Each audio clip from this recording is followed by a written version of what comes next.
नमस्कार दोस्तों, स्वागत है आपके अपने चैनल विकास जी 96 पे।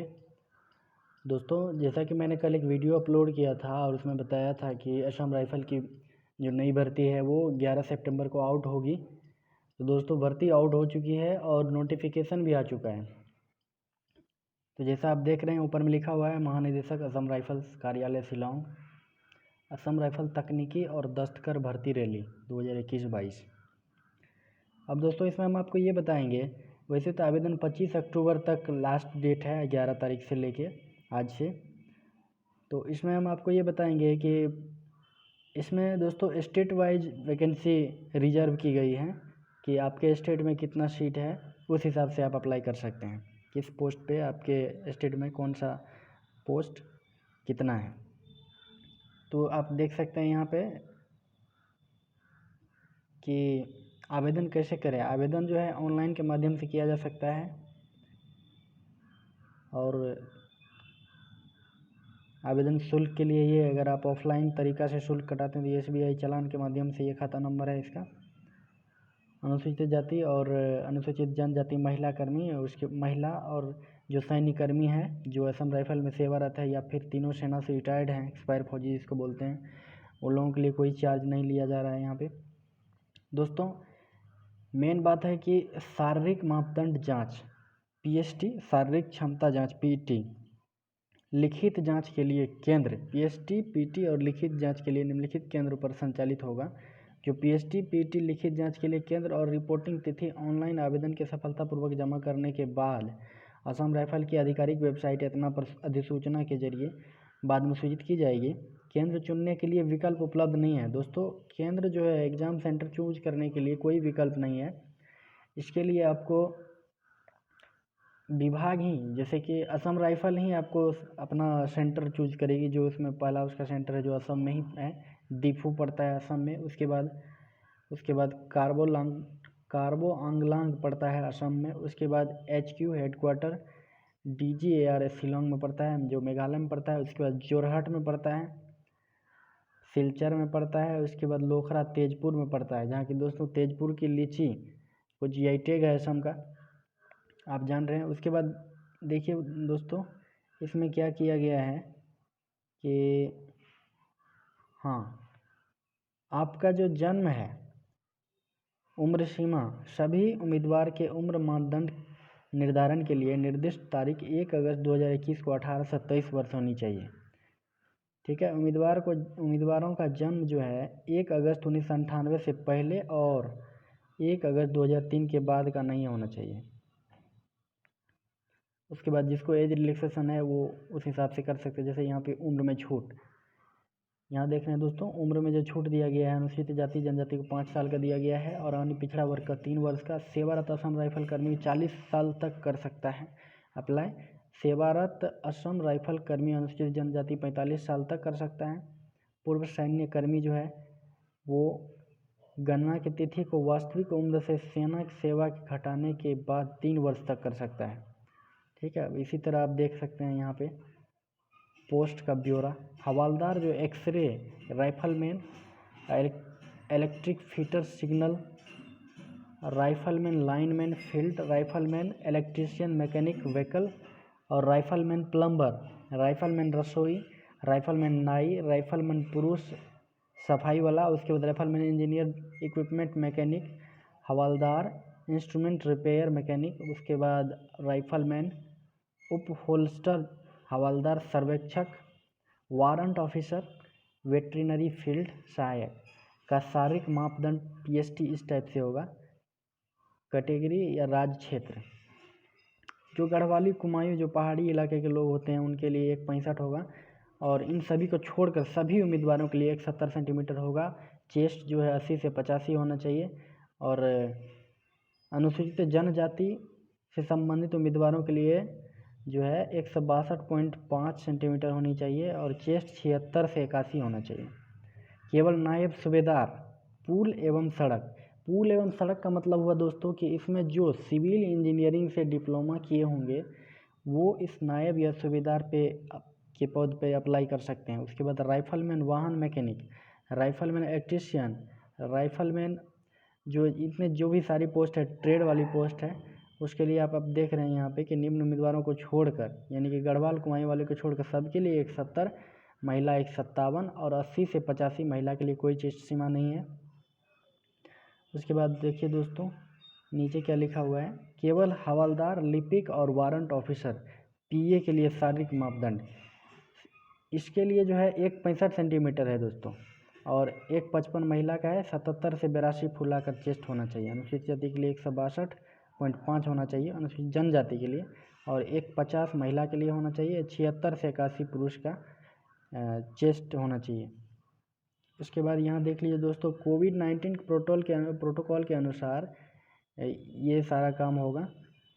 और शारीरिक क्षमता जांच पीटी जो है, कागजात के शुरुआती सत्यापन में योग्य पाए गए सभी उम्मीदवारों के लिए पीटी संचालित की जाएगी। पीटी का पैरामीटर निम्नलिखित होगा।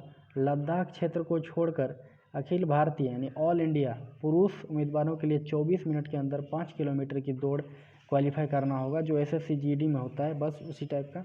महिला उम्मीदवारों के लिए 8.5 मिनट के भीतर जो है 1600 मीटर की दौड़ क्वालिफाई करना होगा। लद्दाख क्षेत्र पुरुष उम्मीदवार के लिए 6.5 मिनट के अंदर 1600 मीटर की दौड़ है, क्वालिफाई करना होगा। महिला उम्मीदवारों के लिए 4 मिनट में 800 मीटर की दौड़ क्वालिफाई करना होगा। तो ये तो दोस्तों पीटी पीएसटी था। उसके बाद लिखित परीक्षा जो है 100 अंकों का होगा। इसमें सामान्य ईडब्ल्यूएस उम्मीदवारों के लिए न्यूनतम उत्तीर्ण अंक 35% है, और अनुसूचित जाति, अनुसूचित जनजाति, पिछड़ा वर्ग के उम्मीदवारों के लिए 33% अंक है।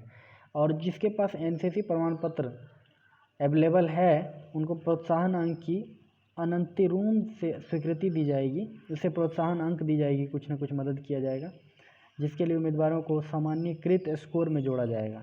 एनसीसी सी प्रमाण पत्र पर 5 अंक दिए जाएंगे, एनसीसी बी प्रमाण पत्र पर 3 अंक, ए प्रमाण पत्र पर 2 अंक दिए जाएंगे। तो दोस्तों खासकर एनसीसी जिनके पास है उसको बहुत ज़्यादा यहाँ पर फ़ायदा होने वाला है। उसके बाद आप देख सकते हैं यहाँ पे जो भी पोस्ट है, इसमें दोस्तों परीक्षा सूची और प्रशिक्षण के लिए जो बुलावा भेजा जाएगा उसके लिए क्या दिया गया है, उम्मीदवार जो सभी पहलुओं अर्थात शारीरिक परीक्षा, जांच, पीएसटी, मेडिकल, लिखित परीक्षा जो पास कर चुके हैं उसको जो है फाइनल सिलेक्शन लिस्ट में दिया जाएगा, और उसको जो है ज्वाइनिंग दिया जाएगा, ट्रेनिंग के लिए बुलाया जाएगा। वेतनमान जो है असम राइफल के लिए जो लागू होता है वही वेतनमान इन लोगों पे भी लागू होगा जो नई रिक्रूट होंगे। आवेदन की स्वीकृति, आवेदन की अस्वीकृति दोस्तों यदि उम्मीदवार द्वारा आवेदन प्रपत्र में प्रस्तुत सूचना भर्ती रैली के किसी भी चरण में या बाद के चरण में भी गलत पाई जाती है तो ऐसे उम्मीदवारों की उम्मीदवारी बिना किसी नोटिस के सरसरी तौर पर रद्द कर दी जाएगी। ऐसे उम्मीदवार के खिलाफ पुलिस प्राथमिकी दर्ज कराकर कानून के प्रावधान के अनुसार उचित कार्रवाई भी किया जाएगा।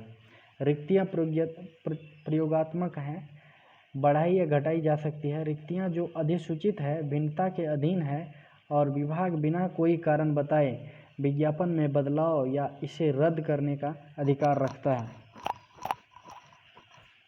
इस भर्ती में अनुकंपा के आधार पर नियुक्ति स्कीम लागू नहीं है। अब दोस्तों यहाँ पे देख लीजिए एजुकेशन क्वालिफिकेशन। ट्रेड, पूल एवं सड़क दोनों पुरुष एवं महिला उम्मीदवार के लिए। प्रारंभिक रैंक नायब सूबेदार। शैक्षणिक योग्यता किसी मान्यता प्राप्त बोर्ड या विश्वविद्यालय से मैट्रिक या इसके समतुल्य। पुल और सड़क के लिए किसी मान्यता प्राप्त संस्थान से सिविल इंजीनियरिंग में डिप्लोमा, उम्र सीमा 18 से 23 साल। ट्रेड, लिपिक के लिए दोनों पुरुष एवं महिला के लिए। प्रारंभिक रैंक हवलदार। शैक्षणिक योग्यता जो है किसी मान्यता प्राप्त बोर्ड या विश्वविद्यालय से समतुल्य इंटरमीडिएट या सीनियर सेकेंडरी स्कूल प्रमाण पत्र होना चाहिए 10+2 लेवल का। साथ ही कंप्यूटर में स्किल टेस्ट मापदंड। कंप्यूटर पर प्रति मिनट न्यूनतम 35 वर्ड की गति के साथ अंग्रेजी टाइपिंग या कंप्यूटर पर प्रति मिनट 30 शब्द की गति से हिंदी टाइपिंग होना चाहिए। ठीक है, इसके लिए आवेदक का उम्र 18 से 25 साल है। निजी सहायक दोनों पुरुष एवं महिला के लिए प्रारंभिक रैंक वारंट ऑफिसर किसी मान्यता प्राप्त बोर्ड या विश्वविद्यालय से इंटरमीडिएट होना चाहिए। ठीक है, और कंप्यूटर में बस उसी तरह से 10 मिनट प्रति सेकंड 80 शब्द होना चाहिए। 10 मिनट तक प्रति मिनट 80 शब्द होना चाहिए। प्रतिलेखन समय कंप्यूटर पर अंग्रेजी में 50 मिनट या हिंदी में 65 मिनट। उम्र सीमा 18 से 25। बाकी ये लगभग ITI ट्रेड वाले बंदे का है।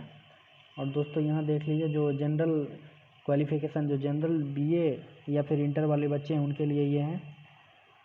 उनके लिए आप देख सकते हैं यहाँ पे कि आप जो है महिला सफाई कर्मी के लिए, केवल महिला उम्मीदवार के लिए जो है प्रारंभिक रैंक राइफलमैन शैक्षणिक योग्यता 10th पास है, 18 से 25 साल है। नाई, ट्रेड नाई के लिए केवल पुरुष उम्मीदवारों के लिए प्रारंभिक रैंक राइफलमैन शैक्षणिक योग्यता किसी मान्यता प्राप्त बोर्ड से 10वीं की कक्षा उत्तीर्ण, उम्र सीमा 18 से 23 वर्ष होना चाहिए। रसोइये के लिए केवल पुरुष उम्मीदवारों के लिए प्रारंभिक रैंक राइफलमैन शैक्षणिक योग्यता 10th पास, उम्र 18 से 23 साल रसोइये के लिए। और ये मसालची जो ट्रेड है इसके लिए केवल पुरुष उम्मीदवारों के लिए प्रारंभिक रैंक राइफलमैन शैक्षणिक योग्यता किसी मान्यता प्राप्त बोर्ड से 10वीं उत्तीर्ण होनी चाहिए, 18 से 23 साल। ट्रेड पुरुष सफाई कर्मी के लिए केवल पुरुष उम्मीदवारों के लिए प्रारंभिक रैंक राइफलमैन शैक्षणिक योग्यता किसी मान्यता प्राप्त बोर्ड से 10वीं कक्षा उत्तीर्ण होना चाहिए। अब दोस्तों आते हैं कि किस राज्य में कितनी सीटें अवेलेबल हैं। देख लीजिए यहाँ पे अंडमान निकोबार में एक सीट है, हवालदार का है, एक ही सीट है। उसके बाद आंध्र प्रदेश में देख लीजिए दोस्तों, हवालदार का जो है 3 पोस्ट है, अनुसूचित जाति का, अनुसूचित जनजाति का 2 पोस्ट है, उसके बाद सामान्य का 12। टोटल आंध्र प्रदेश में हवालदार का 20 सीट है। उसके बाद वारंट ऑफिसर का देख लीजिए आप 1 सीट है। उसी तरह से हम चलते हैं अरुणाचल प्रदेश में जो है अनुसूचित जाति का 1 सीट है हवलदार में, और 5 सीट है आपको अनुसूचित जनजाति, कुल 13 सीट हैं। इसी तरह हम देखते हैं, ये हमारा असम है। असम में हवलदार अनुसूचित जाति का 1 सीट है, अनुसूचित जनजाति का 3 सीट है, टोटल 13 सीट है। उसके बाद आते हैं दोस्तों बिहार में हवलदार लिपिक का अनुसूचित जाति SC का 3 सीट है, ST का भी 3 सीट है। उसके बाद OBC का 5 सीट है। इसी तरह टोटल 20 सीट है हवलदार का बिहार में। उसी तरह दोस्तों इसमें आप देख लीजिए नाई का 1 सीट है SC में।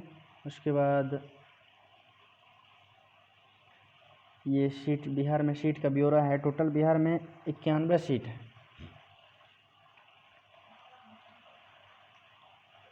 ठीक है दोस्तों,